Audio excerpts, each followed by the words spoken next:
not perfect. It doesn't know you're Eric, it just says speaker one, speaker two. It gets your reminders know we're there.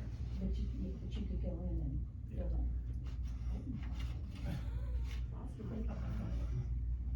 Connie, that's the 21st. Well, you can already talk to it.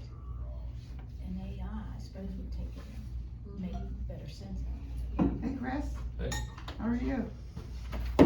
How was school today? okay. No, we're Stay good. For a second. Dave McCrady's either going to be late or won't be here. This goes with the surveyor information. And then this is if we remove the salary range is 10%, 20%, or 30% without. So, thanks. Last one I signed, your name was filled out, and this one doesn't move. Do Which what? range? I'm thinking about a paper, and I'm like, maybe it don't exist.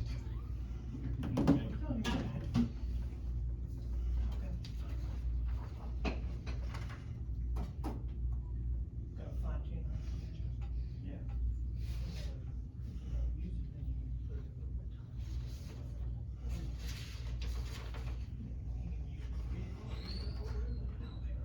Do you do the one? Thursday. Hi. We're gonna have to swing a chair down this way for Dave. Are you okay up there, Dave? Yeah. You gotta have a class. You gotta have a class. Okay. Thank you, ma'am. Oh, cause I just went mine too, 45. I put all this stuff in to like, she's from the tax credit. Yeah. So if you do, she's still got the thing. She's gonna tell you what you're doing.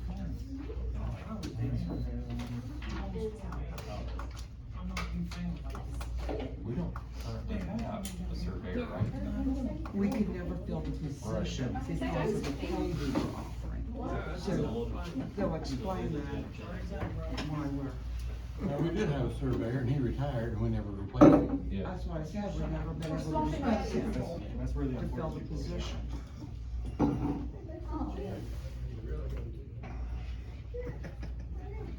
I think we used, Hub if we needed a surveyor now.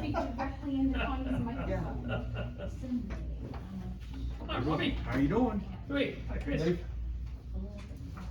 Oh, forget your name. I don't know. Discovered it, oh, for sure. Well, by the time you leave tonight, it might Oh, come to yeah, you. yeah. Sit down, you'll think of How you it. feeling, Dave?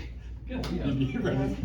we have Did you two hear the surveyor Huh? positions. I thought we only Oh, had yeah, one. yeah, but how We only have one. Yeah, this is both surveyor roles, vacant land and, well, I guess the other one is. Yeah. Yeah. So you say what we need? I think it's just we're gonna- Oh, yeah. I feel bad anytime I've got something to take to Oh, him, me just too. because I know he's busy. You know, I try not to even bother I you. do that, I do that now too, yeah. You might wake him in, huh? Might wake him up. No. He was heading down for a nap last night. And the blues about got him out. We're back to Meridian. Hey, Adam. How are you? You got your air ticket. You say more, no, I've got enough. Oh, man. Adam, that sinkhole thing I sent you guys, that's Hub, right? That's what Did you see And that it's the single same video one. from Nebraska? That's insane. My favorite part is the car that's behind him just goes. Yeah, I just-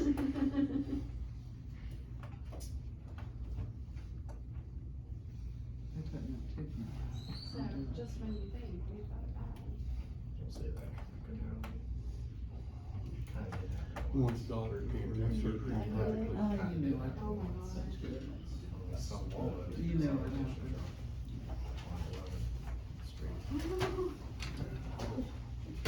That was good. That's tough, sir. Talking about Warren's, Tom said she did well then. Yeah, that's what he said. It went perfect through it. Warren's texted me, that they're gonna be there, now Warren's home tomorrow, or tonight, maybe tomorrow. They go to Columbus. No, Kentucky.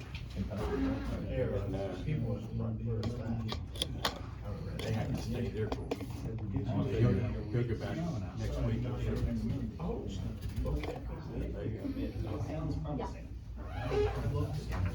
Yeah, that's not having the colors out, that's amazing.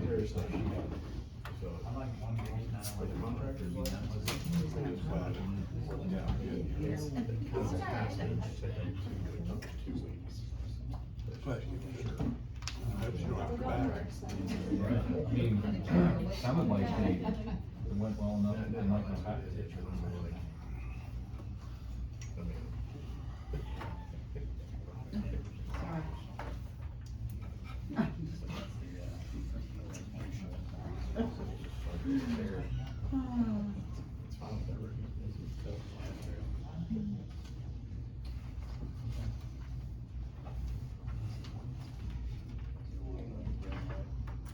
Uh-oh. Somebody gonna have to swallow. You know, I don't wanna sit. I wanna So sit this like is there part-time and make raw salary. and share and sick. There you go. Make it share. Sick. Yeah, and then the city is part-time. I'm gonna pull that chair on. No, just leave it, I'm not gonna sit at the table, I'm not gonna do so well for the last few days. Just we don't get that flu that they're going around. I don't, I got tested for flu, it's not flu, I just got real bad sinus infection. Like what position? A lot of interesting colors first thing in the morning. Lime green, Yeah. a little bit of specks of Deep blood. yellow, maybe a little bit of orange. Yeah. Yeah, been there.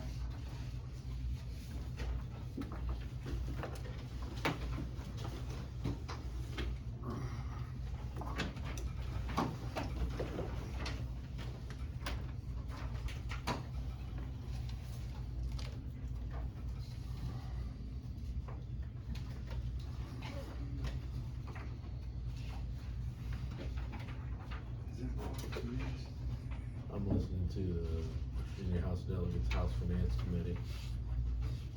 Trying to make sure trying to get DLAP demolition funding, for demolition. But they've been talking about some lawyer related thing for 45 minutes.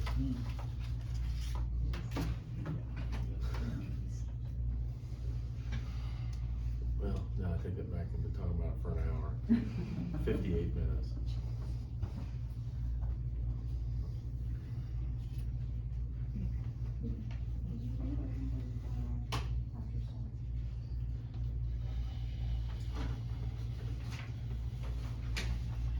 If he gets up like this, you're gonna get him.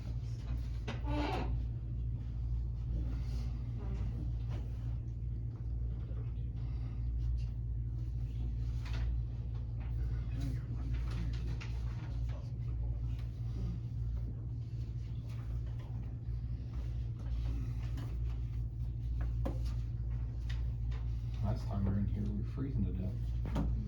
I've been freezing to death for 2 months. Was it this one? I've been cold for 2 months. You can have stuff up to 90 degrees, but it's only 70, it's Yeah. just now up to 70. Yeah, it's not working. Evidently not, Even by body heat. because it's cold. Yeah. I had, Sharon, I had a little heater on here this afternoon, and I unplugged it because the furnace went out. I hit it.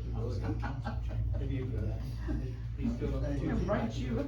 He'll break you up. Office Yeah. Oh, really? Tried to bribe him. He's tough. He's tough. In there the other evening, they had a little round table for the media. He's gonna go fishing. Because it's in the walkway. We're liking having fun, okay? That's what Try to enjoy yourself. Did I speak to you? I don't believe you did, so. I'm sorry. In his defense, we were doing that. I got 6. I do. I'd like to call this Personnel Committee meeting to order on Thursday, February 26, 2026, at 6:00 p.m. Connie, the roll, please. Mr. Rexroad, Here. Mr. Brown, Here. Mr. McCready. Here. Mr. Moore, Here. Ms. Cool. Here. You have the minutes from our last meeting held December 9th. Any additions or corrections? Move to approve. Second. We have a motion and a second. Any discussion? Connie, the vote, please. Mr. Rexroad. Yes. Mr. Brown. Yes. Mr. McCready. Yes. Mr. Moore. Yes. Ms. Cool. Yes. Okay, under new business, Connie. Item number 1, $15 per hour minimum pay increase, discussion only. Okay, I'm gonna ask the mayor or, I'm gonna turn it over to, Eric and or Jennifer. I Okay. think, did the committee get a copy of the spreadsheet? Yeah, that's what Okay, so if you guys wanna just, I think it's relatively self-explanatory, but, there was a mechanism to ensure that all personnel, current personnel be, so I'll leave it, you guys, you two can fight over who wants to explain the spreadsheet. Well, no, you wanna explain that and then tell you what I did in the budget? So this spreadsheet, shows the current employees that are making less than $15 an hour at this time. And what we are proposing, which Eric's gonna elaborate a little bit more on the budget, is, how to get these folks up to $15 an hour. You can see the bottom 3 there, will achieve that with just the proposed COLA increase that's gonna be presented in the budget. So, the other ones would receive the 4.2% COLA plus an additional amount to get them to that $15 an hour increase that you can see there.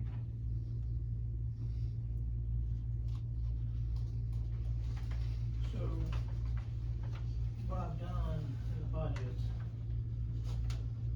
the effect of the budget, is that after 4.2%, and then the additional amount to bring up any of the 14 who are, who remain under $15,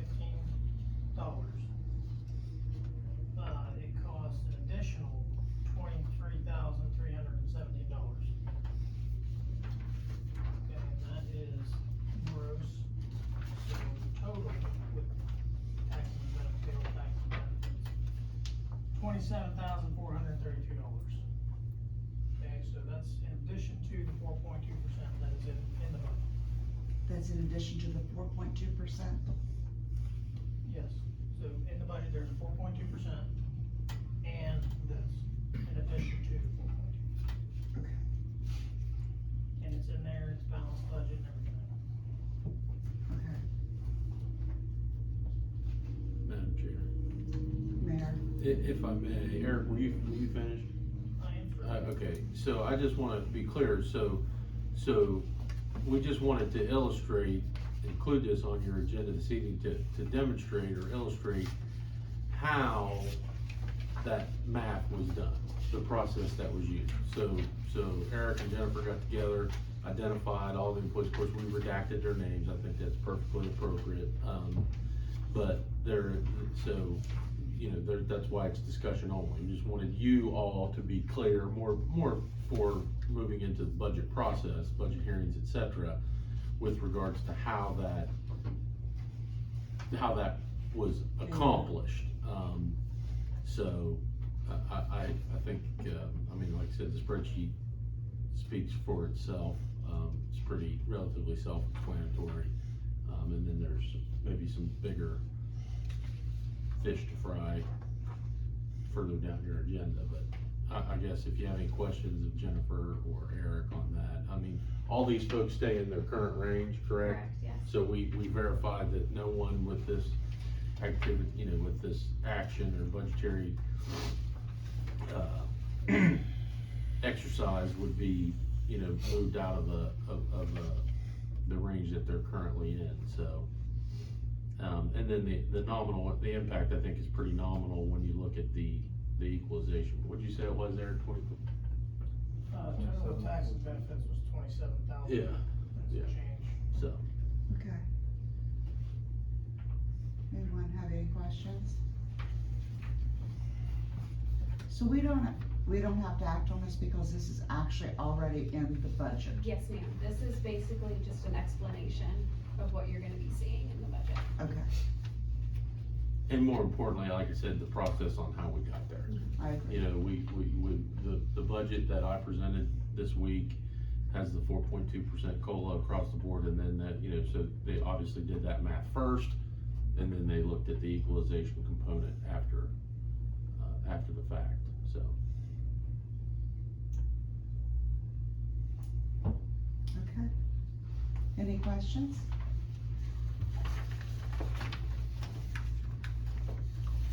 Item number 2, Item number 2. adjustment of salary ranges to reflect the above changes. And if I may start on that. Yes, ma'am. So there's a couple of things that council needs to, I think, be aware of, and then, you know, we'll take some direction on how you would like to proceed.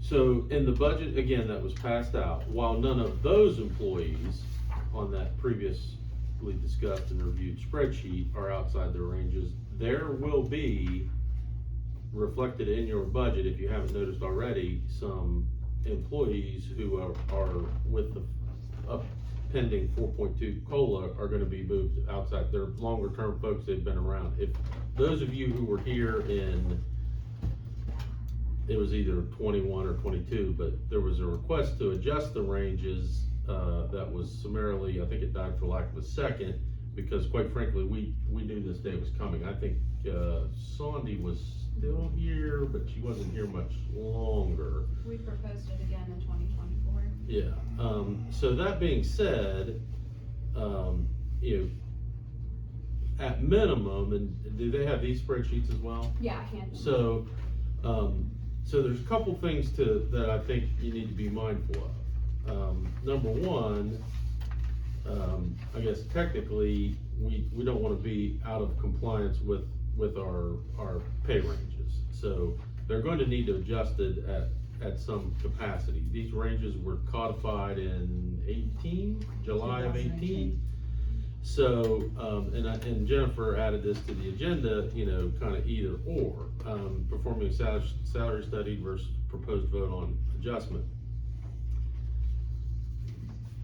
My recommendation would be that we kind of do both, because a salary study, is not as simple as it sounds. You're gonna have all kinds of people say, oh, it's really easy, I can do it for you, I'll do it for you for nothing. But the reality of it is, having been through this process over the course of 20 plus years at the two hospitals, and then when we did it before, it's really, the time component of this comes down to, what do we call, for example, we have a position, well, just look at the street, look at the previous spreadsheet. Caretaker nights and weekends. In other municipalities, or even in the private sector, that could be ground maintenance tech, maintenance mechanic, general laborer. So to compare job function, job duties, skills, requirements, etc., is, you know, we call our employees by different names. Police officer. We have firefighters, firefighter first class, fire lieutenants, and fire captains. Is that right? Yes. They may have firefighter, another city may have firefighter first class, second class, third class, senior, yeah, it's like anything else, you know? So to maintain compliance, at minimum, we're gonna have to move the ranges, and here's where you get into some philosophical component. I've said this many times, and Jennifer, if I'm stealing your thunder, I apologize. You're fine. One of the primary reasons, and it was addressing personnel, city personnel, call them complaints, whatever you want, was everything used to be codified. When Mr. Brown, when you were on council before, if you were a public works equipment operator, whether you'd been here 6 months, 6 years, or 16 years, your base rate was identical And then in 2004, which you weren't on council then, but You were. I was, the city did away with the annual longevity component. So the disparity between a 20-year guy and a 20-month guy was not as, that spread was because so-and-so had, you had the longer term guys still had their, guys or gals still had their longevity. So by moving the first action, which we included in the budget, obviously administration supportive of it, which is the minimum $15 an hour, that's fine. But if you look at those three spreadsheets, you'll see, now I wanted you to keep in mind, those ranges, they're certainly important, but there's no immediate monetary impact. You all, council, adopts a budget annually that takes into consideration for what we're gonna pay everybody. The problem that I see is we need to move these ranges, if for nothing, and we'll have some more, accurate data with regards to since 18, what the right number is, but, I personally think that we should do both, but you need to know, a pay study's not something that's gonna turn around in 6 weeks or 6 months. Those things take time. But the piece of that is, I think there's value in having, again, spread, which is what the COLA has done for, is it 8 or 9 consecutive years? This would be 9. This will be nice.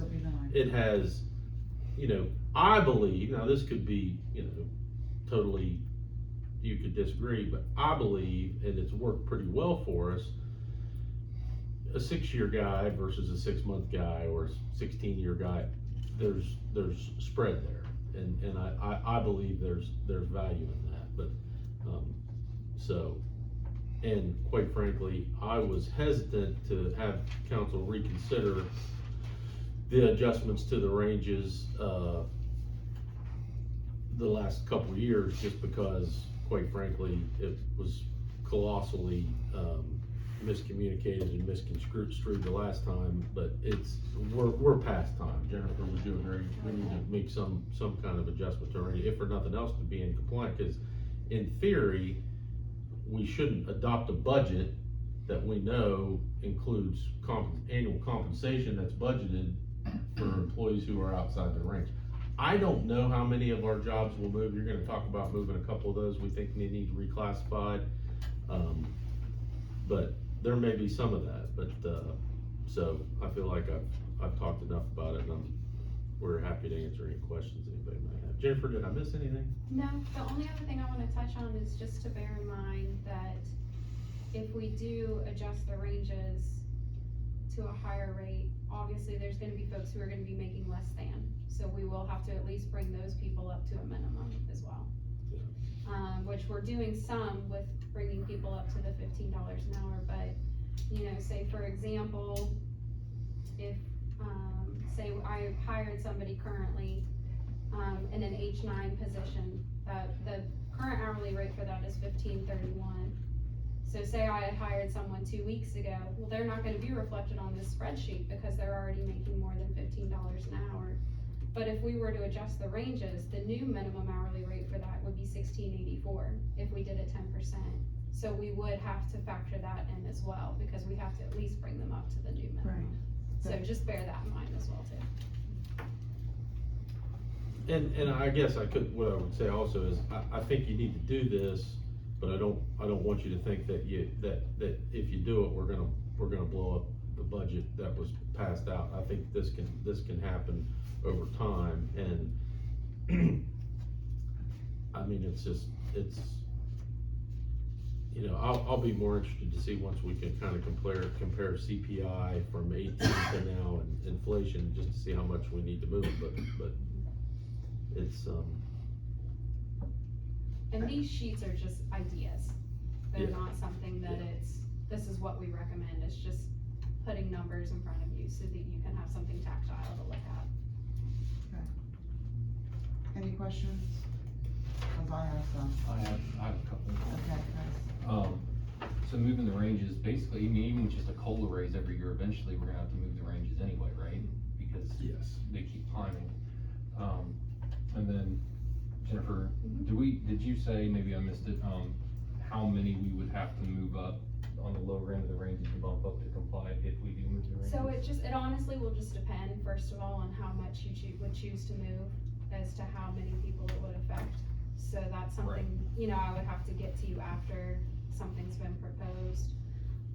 Again, obviously, if you were to approve the budget, the folks that we're proposing get moved to $15 an hour, most of them would be fine. It's kind of the in-between folks, the new in-between folks that we would have to look at. And I'll make a comment there. I don't expect, like the mayor said, it would blow up the budget, okay? The fact of the matter is that in every department, most departments anyway, there are vacancies from time to time. Sure. And so that will pay for those, the bumping up, Right. anybody who would need bumped up. Okay, we can quantify it, but I don't think we need to reflect that in this budget, because I believe the budget can handle it, just Can because. absorb it, yeah. Yeah, because, like, for example, we budget 64 officers in the police department. We never have exactly 64 officers for 12 months out of the year, okay? So we generally take some of that vacancy money and put it in overtime because we had to cover. Okay. You see what I'm saying? So it's the same kind of thing here where, if people were to bump up because of the action that, we raised the ranges 10%, the budget can handle that. So, it won't cause me to do any kind of immediate revision. Now, if we get mid-year or, final year-end revision, and I take a look and I'm like, okay, we need to, then I would revise the budget, but there's no immediate need to do that. Okay, thank you. That's all I had. Okay. I have several questions. I'm looking at your table one, and these are the salary ranges for these positions. Yes. When I spoke about the $15 minimum Mhm. pay, first of all, I appreciate what has been done so far. I just need to clarify some Mhm. things. I was also talking about, I don't think anyone who starts to work for the city of Parkersburg should be making less than $15 an hour. Every position in that budget we gave you is budgeted for at least $15. I'm sorry, Every position in the budget is budgeted for at least $15. thank you. I was just looking at Mhm. your tables here. Yeah.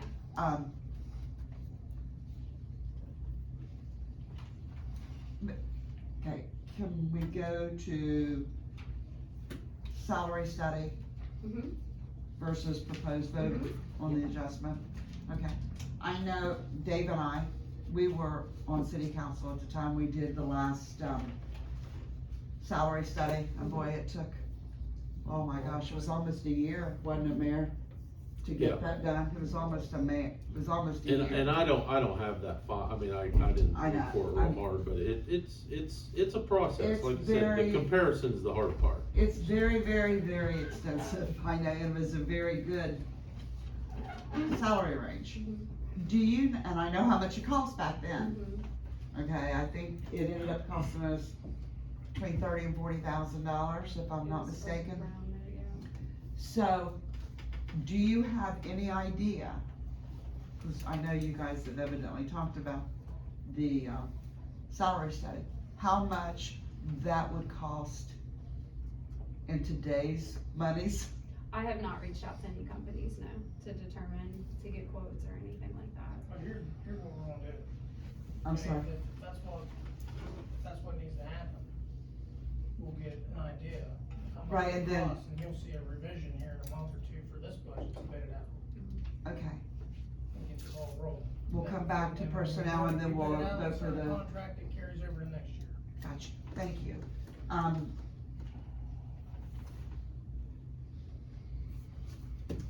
That's it, you answered all my questions, thank you. And to touch too, you had mentioned that you had a concern of trying to bring everybody up, even coming in. You'll see that's very closely reflected on the 30% page. So if we move the ranges 30% to an increase, then the H3 the new hourly rate for it would be $14.89.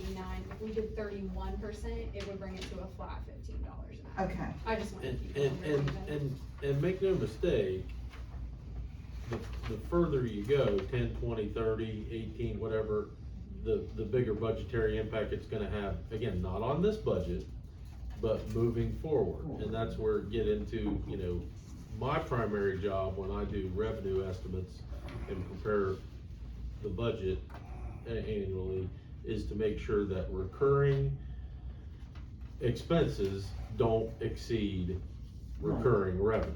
I think everybody understands that, but oftentimes we tend to get a little emotional, myself included, and say, well, we have to do it. Well, you have to do it, but you have to pay for it. And that's,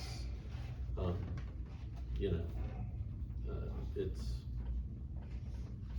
it's a big deal, make no mistake it is a about it. big deal, but I am glad, I'm very happy that we are considering the salary study again, because everything has changed, especially since COVID. Everything has changed, it's out of date, wages changed, etc. So kudos to you all for doing that without us having to make a major on it. I'm very happy about that. Besides that, it's too much for your office to do. Yeah, it's I definitely mean, something it that would is need to way be too contracted much. out. Our personnel could not handle it. No, There's there's no way. especially because the two staff members that I have in my office are split 50% with the attorney's office. Right. So, Right, so, good idea. Great, thank you. Council won't have to worry about that. I have a question for you. Let's say that we need a surveyor, mhm. and the guy has 15 years' experience. Does he come in at the lowest rate? Or Roger. is he prorated that? Roger, excuse me, point of order, we're not on the surveyor yet. Well, if I It's may, number 3, we're coming up on it. if I may, I ma'am. was just using the same. So to answer your question is no.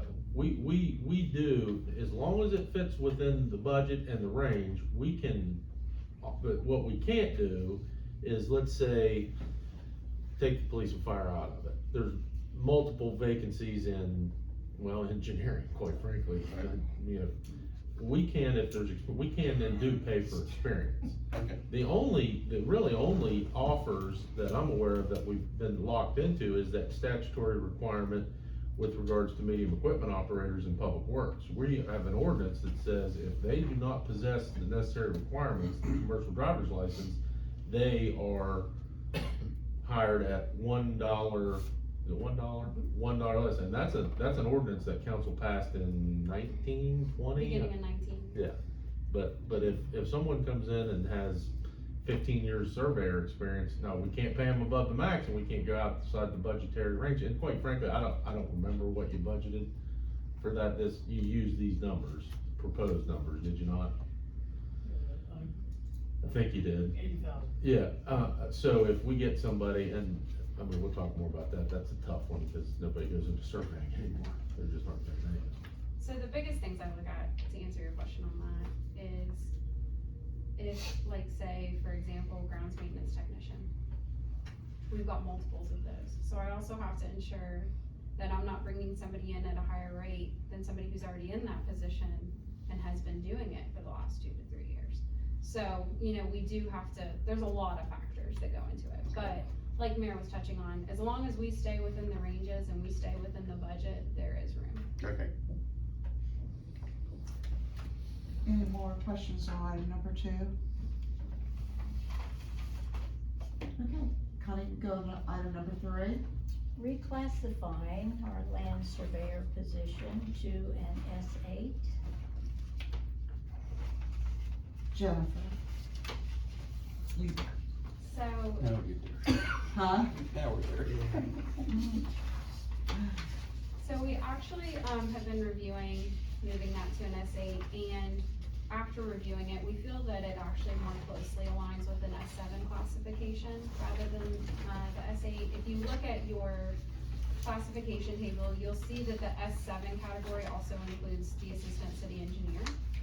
So we feel that the land surveyor more closely aligns with the job responsibilities with the assistant engineer, so I would like for you to make an amendment to reflect that change. And if I may, she just really nicely said, I met with Adam, talked about this and Everett, and I told Jennifer make it an S8, and Adam said, no, I think it better aligns with an S7. So she just trying to be nice and say, I told her to put it on the agenda as an S8, and only because I wrote it down wrong or misremembered, so that's why that happened.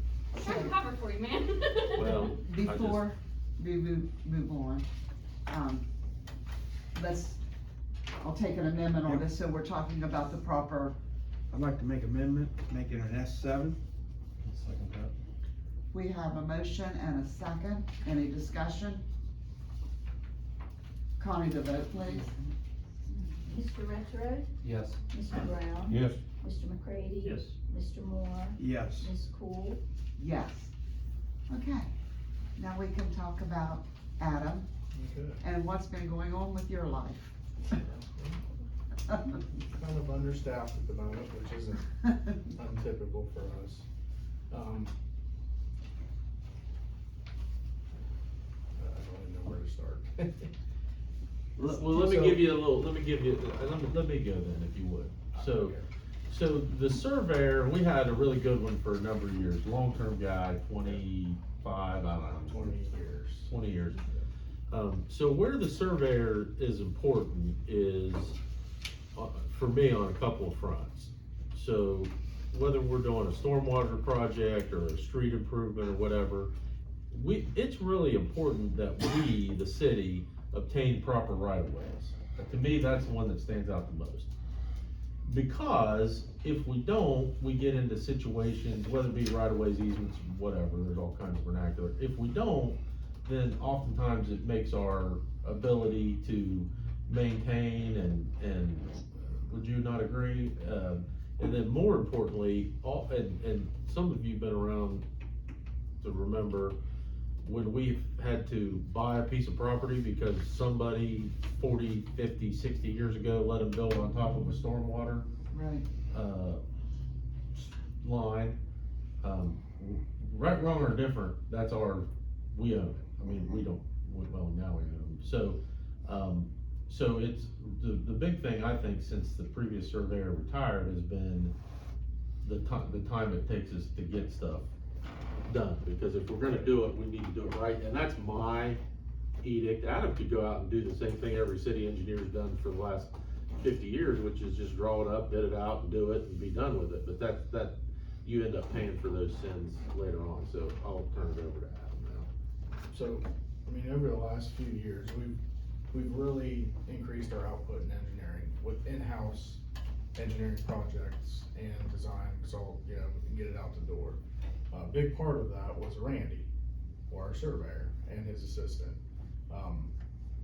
You know, from getting me topo shots so that I can figure out something to design, or even like the mayor says, right of ways. We have to have that stuff to be able to continue to do in-house projects timely.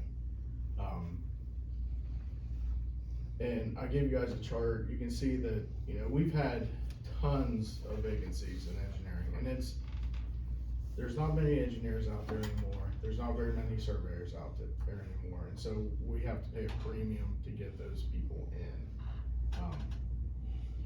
In the bottom of my chart, you can see where the tip of the line is starting to go down. That's where we're operating right now, which is not really sustainable, because I can't survey anything. I mean, I can do topo, but I don't have time to do that, plus all my other stuff, so it just really needs addressed. You're begging. Maybe. And in my little analysis, I went down way too far down the rabbit hole. Since 2018, when I took over, we've lost 5.2 full-time work hours, or work years of productivity by the dips and flows. And this is gonna get worse if we don't fill those positions. So, that's what I got.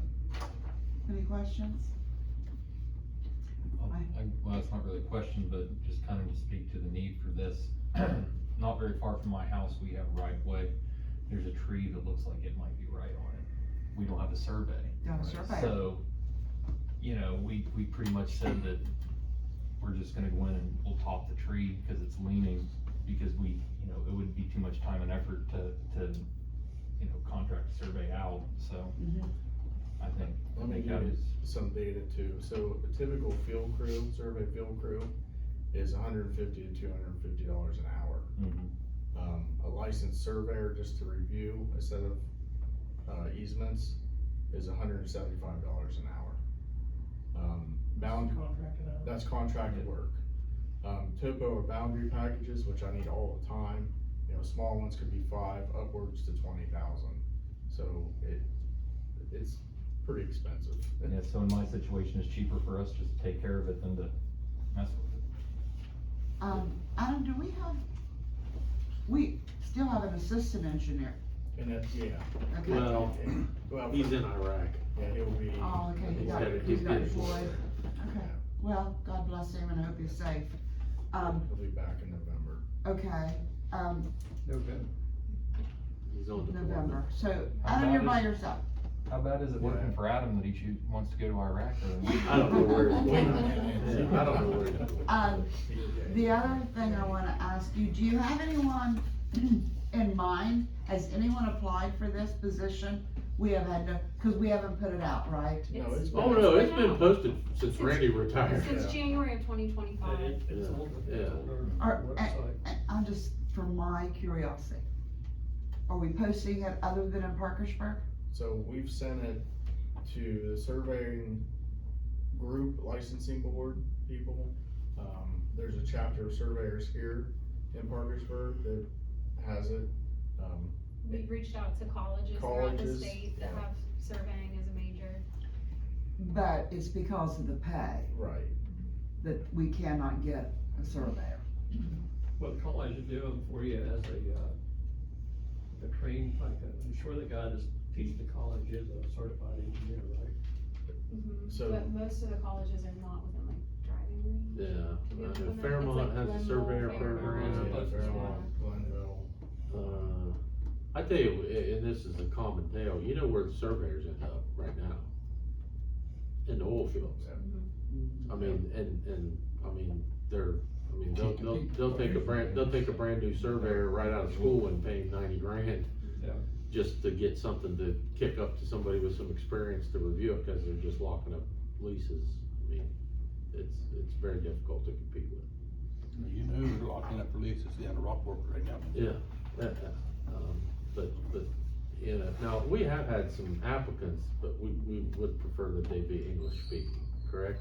I don't think we've even had a single I applicant. thought oh no, that was for the assistant engineer, I apologize, I apologize. Okay, any more questions? Connie, the vote, please. Well, wait a We second, haven't had. wait a second.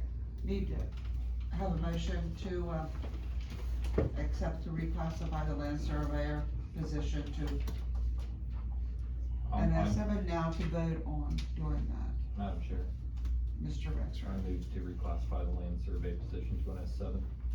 Second. We have a motion and a second, any discussion? Connie, the vote, please. Mr. Rexroad, Yes. Mr. Brown, Yes. Mr. McCready, Yes. Mr. Moore, Yes. Ms. Cool. Okay, what we really needed to do was, Didn't vote. You didn't vote. yes, what we also need to do is,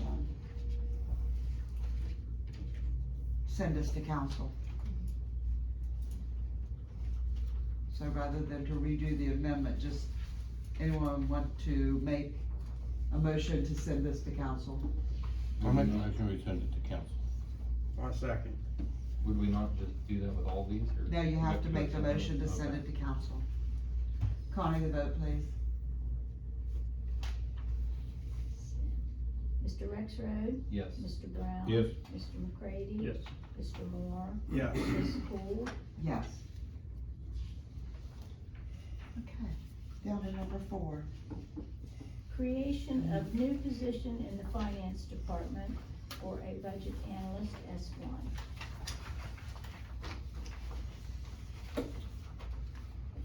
So, what I'm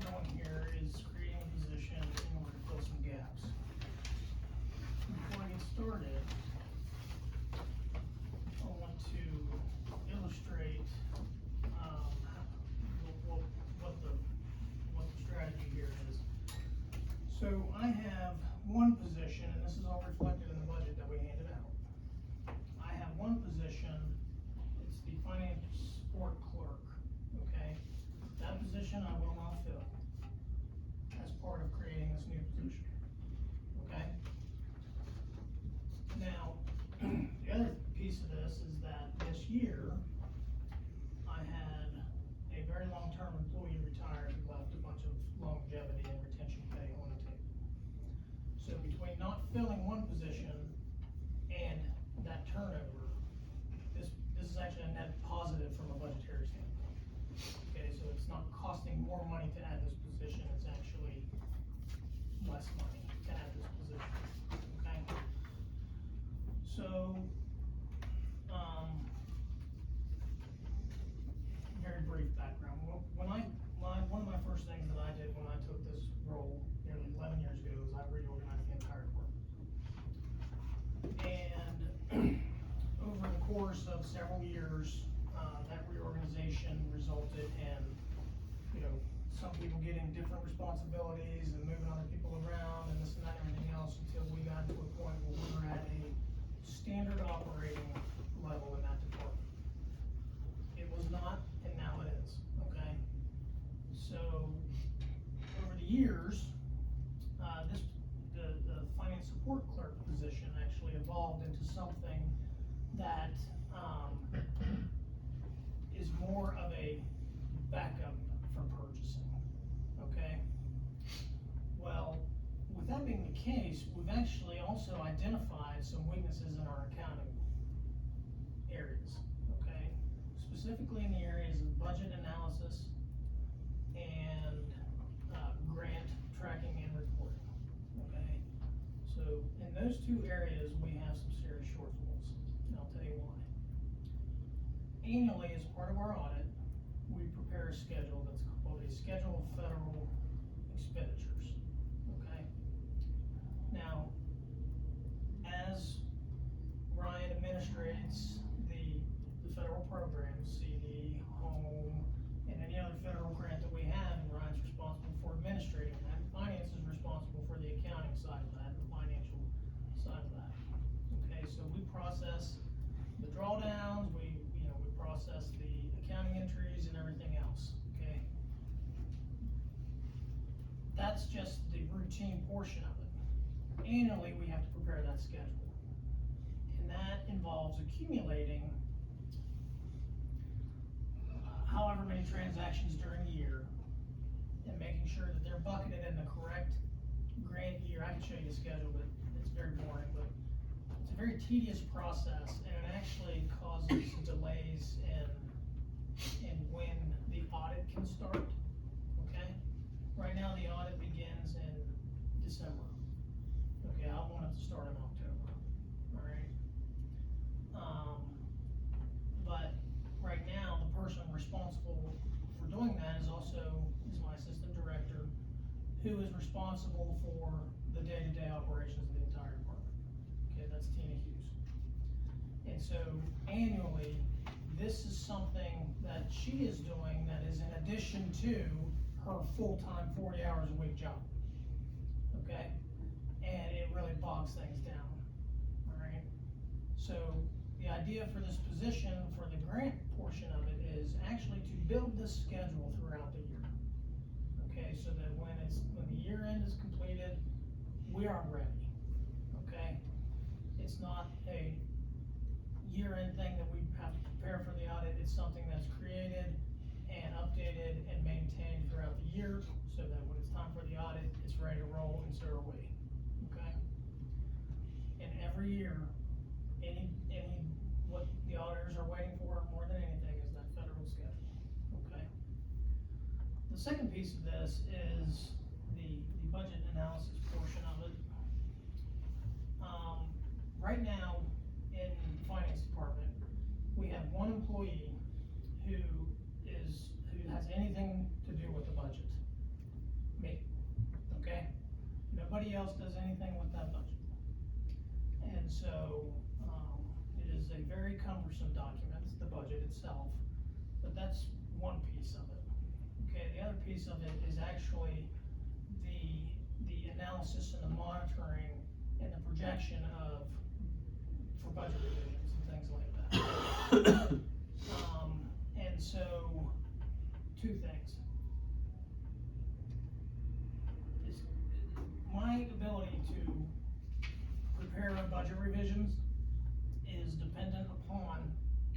what else is going on. Okay, I hate to say it like that, but it's true. And quite frankly, at this point, we would have already done a mid-year revision this year in particular, but you didn't get one. I've been doing other things, okay? So we're gonna settle for a year-end revision this year. Okay, well, that's not efficient for many reasons, but, you know, there are things that may need, done, or funds that need appropriated throughout the year, and that kind of stuff needs addressed as they occur, okay? Not delaying or anything like that. And I'll just say it, if something happens to me, there's nobody that can create this budget. Nobody. And so, I'm not delegating the responsibility of this budget, but somebody else needs to be able to understand how this budget is created for continuity, right? And everything else. So this position will assume a lot of delegated work from me to help assemble and finalize and administrate that budget, okay? It is also, I mean, and the budget is mostly related to the purchasing process, all right? And that's where we need to be monitoring things from before we issue a PO and things like that.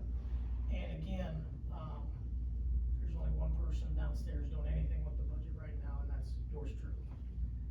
And that's a risk, in my opinion.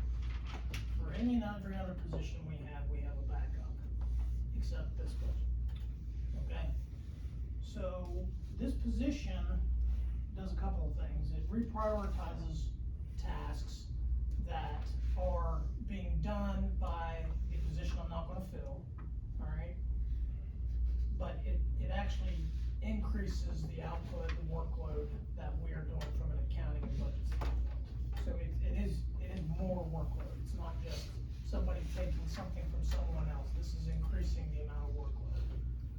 And ultimately, this will result in more efficient response to budget variances, more efficient accumulation and reporting of our federal grant expenditures, as well as a shortening of the period of time it takes us to close the books each month. Right now, we're at about 4 weeks to close each month. That needs to get down to about 2, and I would prefer 2 weeks, 2 to 3 weeks. And then also shortening the amount of time it takes to close the books and prepare for the audit on an annual basis. Which again, the audit should begin in February, or I'm sorry, October, instead of December. Okay, to me, that's more timely and relevant from my perspective. Any questions? Yes, any more questions from you guys? The Well, post, I do. okay, go ahead. Are you talking about, does this person have to be a PA? CPA, no. No, how about just a public accountant? No. No. This is an accountant type role, but does not require any certification. Okay. I'm a CPA. I don't even think that's part of the requirement for my job, but I am a CPA, I knew that. but this position does not require that, no. Certainly not the salary I'm recommending. Okay. My question, shouldn't that be a little higher pay than what you got listed for then? Well, I got problems there. Okay. Because, I have to maintain parity within my department. Right. So, I mean, if you ask me, or you ask him, or you ask him, or you ask him, we would all tell you, absolutely. Right. We need to increase the pay for all of our positions, but I have to maintain parity in our department, and quite frankly, that is something that we would be able to see and identify during that salary study. Eric, do you ever foresee having to fill the position that you're filling with this position? I don't believe so, but I'm also not eliminating the position, like it won't, I'm not taking it out of her book. If that position I would find to be necessary later, I would talk to the mayor and he would decide whether or not it's justified and that we would do any kind of budget revision to fill it, but right now it's unfunded, it would be unfunded. Okay, but as of right now, you're telling us that the money is already in the budget for this position? The budget is in there for this position. Okay. Now, if you decide I'm full of crap and you don't wanna do this, then I would just simply keep the support position filled. Okay? I personally don't believe in asking anybody to do higher level work than what they're getting paid for without paying them for it. I know. Let's see. What was the classification of the one you're not filling? The H7. H7. Okay. Graduate, that's one. The finance support. So, yeah, and that, the salary that is in the budget is at 38.5 for this job. It would be a what? 38.5, it's gonna be S1. Yeah, S1, that's what I thought. So And just then slightly above minimum. the position that I'm not gonna fill, the H7, I think it's around 15 an hour right now. And is that right? I think it's about 15. The person who's in that job is at 15. Okay, but, She's at 1485 right now. so say 15, so that's 31. The difference again is because I had turnover, it was our longest serving employee. So there's a lot of left on the table benefits that are no longer available to folks. So again, this is a net decrease in salary for my department. Okay, is there any other discussion? I'll entertain a motion. Can I ask one more question? Sure. Would a purchasing director, are you gonna have them do that too? Would that be fall in your classification? The purchasing director is at a higher classification. It's like 4 or 5. I think it's an S.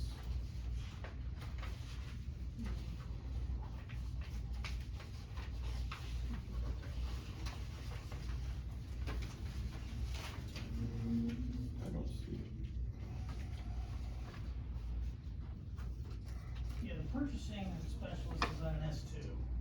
It's at a higher level than this. This is at the same level as our tax analyst. Okay, the person who receives all of our, processes all of our, data and taxes. Any more questions? Rob, do you have a question? Well, how many work in your department right now? That's what I was wanting to know. I have 12 counting, Okay. I have 12 finance staff, and that includes purchasing and accounting. Okay. And I have 3 IT staff. He's just learning. I'm just learning how to read. The budget, I'm on trying to that show where him they're where to at, get so that. It's in the back of your That's why budget. I just got it and started last night on that part, so.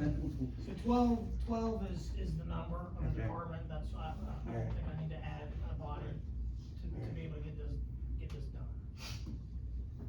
Any other questions? I'll entertain a motion.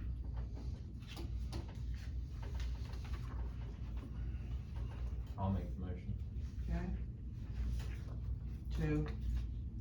To create a new position in the finance department, budget analyst S1.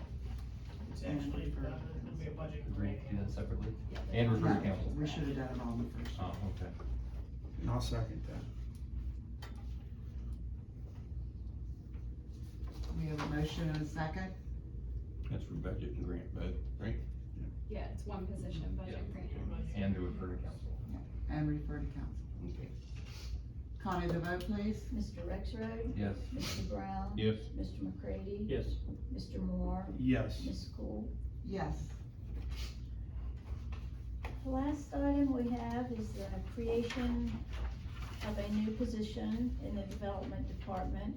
And your agenda should say events and marketing coordinator as an S5. Yes. Yeah, so the impetus for creating this position obviously is the soon to be open, City Park, Pavilion building. And we think that this position can primarily serve as, planning, promotion, coordinating various functions, events, civic events, to really take that space to the next level. We think they're gonna work with key stakeholders and nonprofits and organizations and families. And for that facility to truly be successful, it would be full, every day, right? From children and seniors and lots of different things going on. But we think this person can have program and event development, coordinate the facility, schedule events, promote events, local events, bring outside events into the city. Things like private rentals, birthday parties, I think that's kind of an underestimated value to the community. People are always looking for lower cost, affordable places to take kids and families and have fun, especially in colder weather. Establishing public-private partnerships, working with various groups, trade shows, car shows, bridal shows, dog shows, you name it, home show. We have a beautiful facility that can do lots of things really well. And the arena space can be very conducive to lots of things like that. Not to mention all of our existing fairs and festivals that this facility can only increase the participation, having indoor and outdoor accessibility. The summer concert series and lots of things that we haven't even thought of yet that will make this facility be even better. But I think this is the primary focus of the position, but I think, we have 9 public parks, and I think that we can do a better job of activating all of our park systems, to put that out there, promoting them and scheduling events. Primarily Point Park Amphitheater, we can better utilize that space for programming and events. And my department in the past couple of years has kind of dabbled in family events and community-focused events, big truck day and movie nights in the park, family events in the park, and I think this position can kind of have more capacity to do those things bigger and better, and bring the public to enjoy our park system even better. And this is probably one of very few positions at the city that has the possibility to generate revenue. So, Everett and the mayor and I are starting to think about what rental rates could look like and what parties can generate what kind of revenue. So this position can certainly account for that. Bicentennial Park and summer concert series and Meet Me on Market events. So lots of potential, but I think if we think about this position and strategize, I think it can certainly have broad appeal. Can I add something? Yeah. So, he said that this position can generate revenue. And the reality is, we don't know what the utilities are gonna cost or anything like that. I mean, there's costs just to have a building. But this position will help defray that. Yes. And we don't know what that even looks like yet. So from a financial perspective, this position is important as a means of funding the mere existence of the building, okay? So. I think lots of events that we currently have and the things that we can think of easily, I think things like Wood County Rec can move into that space pretty seamlessly and elevate everything they already do, and will do it even better. All of our fairs and festivals, the Honey Fest and the Turkey Trot and the color runs and all these types of things will only be elevated by utilizing this facility. Beautiful kitchen facility and hot dogs and hot chocolate and all these things to, bring everybody inside and cold. Cotton candy. Cotton candy, whatever. I'm not supposed to eat that stuff. Those are things that we all think about immediately, but there are so many things that I don't think we've even thought about yet, from things that are successful at places that we can bring to this area, and attract people. So it's Will he quality be of here life. all the time? Yeah, that's. He'll be in the building all the time. So the building, and Everett can touch on it more, there's space for 6 offices. Okay. 2 park staff, this position, 2 Wood County Rec staff, and an office for police department. But yeah, they would be situated primarily in that space. So that way citizens will know to contact down there in the city park. There'll be a phone number for that. Definitely. Cause I got people, already asking how they can schedule stuff, and I said, we don't know yet. Yeah. And that's the other thing, when is the scheduled finish date right now for I this? think now we're looking at August, July. early August, late July. Yeah. Yeah. Cause you got a lot of people asking. And I think, again, we've kind of dabbled in like Parks and Rec listening tour, right, to kind of put ourselves out there and listen to what the public wants to see, how can we better, take their input, and then how do we, put that into practice in our park system, right?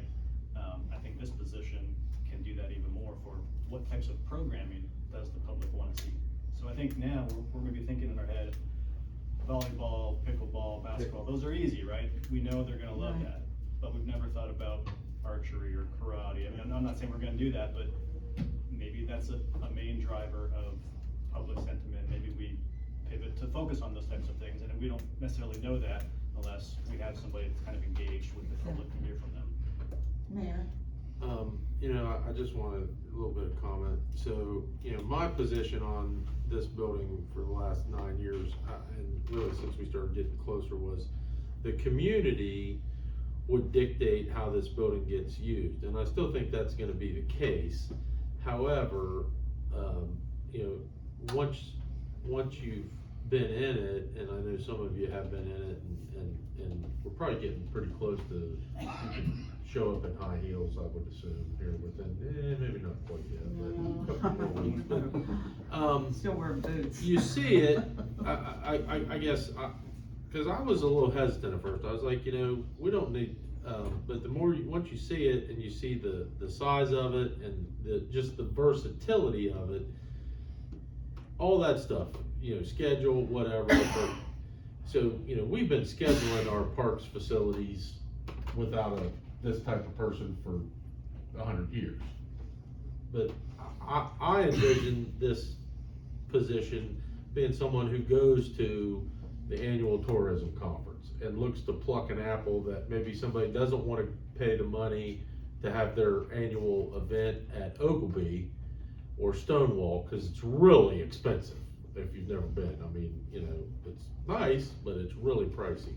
And to kind of give us a little bit of an app to bring some things to the park, not just to Ryan's point, different ideas of things that can happen on the regular, or but just to make sure that we don't miss the boat on something that, hey, we've got a 40,000 square foot facility that we can host the, I don't know, I mean, to me, I always think in the vein of the events that I attend.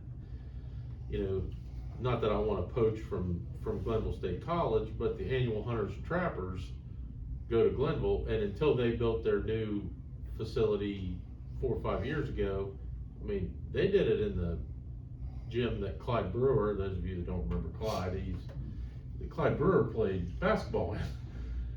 Now they're doing, so those are the kind of things that I think there's value in this for us, and to Eric and Ryan's point both, it's, there is a potential for revenue generation, and that's important, that the building gets used. And then, for example, we've designated, not by admin, but we're gonna assign a park staffer to be in charge of that building, to make sure that the bathrooms get cleaned and the bathrooms get restocked, the trash gets pulled, the floor scrubber gets ran on the daily. All due respect, that's not the person you want showing the tourism director. I mean, it's just not. I mean, you need someone to build those relationships and things. The city of Parkersburg, we're gonna host, and you're gonna consider a revision here in the coming weeks, we're gonna host the state critical incident team summit here, and it's gonna be at the resiliency center. I'm not trying to poach from the resiliency center, but that just happens. I happen to know some folks in the legislature who were like, hey, we'd like to do this in Parkersburg, and that's just serendipitous, but I don't know anybody that does a lot of those different kinds of tourism and trade stuff, so. One of my things that I thought with that would be like, just off what he said, was like the all-state sports banquets that they have. Do they still have those? Yeah. Where do they do it? Civic Center? Oh, when Kaylee went to it, it was in Glenville. Yeah. At the basketball arena No, building they or- had almost like looked like a school cafeteria. Yeah, yeah, I mean, those are just some things that, I don't think we've ironed anything out quite yet, but, you know, the existing park staff is typically 7 to 3:30, you know, and this position might not work a traditional Monday to Friday, 8 to 4:30. Maybe they're working a non-traditional schedule, maybe they're there on Saturdays, maybe they're there in the evenings, and we haven't kind of worked through all that stuff yet. But, you know, I want us to keep an open mind to that, and meet people where they are, you know, when that facility is being used, we're there and we're accessible. When I think we spent so much money on that facility, we need to promote it and get use out of it. But they will still, that's not their only focus, you said they would still Correct. work with them. Yeah. I want them to focus on the entire park system and activate one of those spaces. Downtown. Yeah. Amphitheater, and yeah, I mean, we started doing the, Meet Me on Market with downtown PKB and the Arts Center, and again, we played a very small role in that, but I think we can better integrate and, you know, maybe we focus on bicentennial for that event, have small concerts there this summer, things like that. I'll tell you what, I know the outside is just absolutely be getting more and more beautiful as the day goes on. I mean, I've been over there about 4 or 5 times a week, and I live on the south side. And seeing the changes, you know, is just amazing, and it's really, It looks a lot better when they're not. it's above what we looked at. You know, the picture did not do it justice, I'll say that, so I'm really proud of the contractors, and they've worked very hard on that. Yes, Ms. Tuck? Just a question, downtown PKB does a lot of festivals and things like that, will there be some coordination between downtown PKB and this position, or what would be the? Where it's applicable, I mean, we would stay in the you know, they wouldn't leave their footprint, so there's 2 parks in the downtown, Bicentennial and Point Park, so there is some overlap, certainly, and I think we could better activate the amphitheater there for concerts or yoga at the point, there's things that I think we could, you know, better promote and use. Okay, any more questions? I'll entertain a motion to. You know, we'll do that, just do it. Huh? We have to.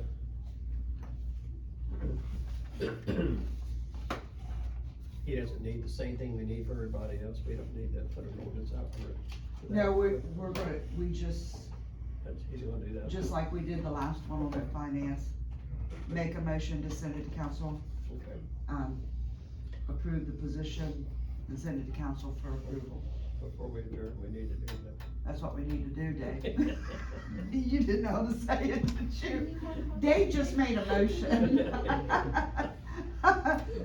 We'll let you have that, God love you. Second. We have a motion and a second. Any more discussion? Connie, the vote, please. Mr. Rexroad, Yes. Mr. Brown. Yes. Mr. McCready. Yes. Mr. Moore, Yes. Ms. Cool. Yes. Move to adjourn. I have a motion to adjourn. There you go, thanks. We're done. Got it right. Thank you, guys. I can really see. Thank you, all the department heads. The Great reason I job. brought that up about the surveyor, Thank you, Mayor. I was talking to the personnel lady at the state personnel. Yeah, we were talking about electricity. And I said, well, if the guy's got 20 years in, what are you starting to buy? That's in the minimum. And that's what we used to do. Yeah. The state still does. Yeah, well, and now they